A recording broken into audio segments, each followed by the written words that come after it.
Paskong Pasko na sa BGC sa Taguig, kung saan bukod sa higanteng Christmas tree, may Christmas train din na pwedeng sakyan. Lahat yan sa live na pagtutok ni Oscar Oida. Oscar?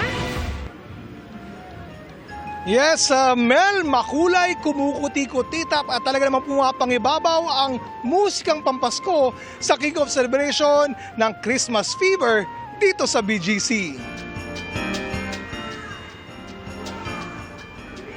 Bihis Pasko na sa Bonifacio Global City o BGC sa Taguig, kung saan bida ang 45-foot Christmas tree na bukod sa gigantic, bordado pa ng ilaw at ornaments gaya ng mga massive white bear.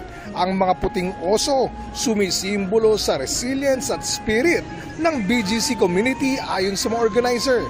Sa may paanan naman ng Christmas tree, makikita ang igloo na entrada pala papunta sa isang magical mirror room na swak para sa holiday photos. Ala sige, selfie galore! Siyempre, para mas feel mo ang Pasko, may live na Christmas songs at carols.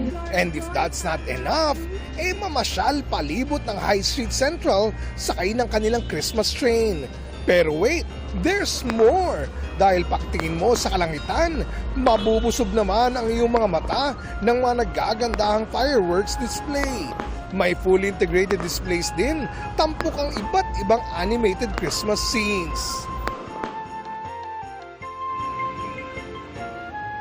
Mel, may enjoy ang Christmas pasyalan na ito hanggang December 31 at dapat din daw abangan ang iba pa nilang Christmas special tulad na lamang ng Christmas parade. Mel? Maraming salamat sa iyo, Oscar Oida.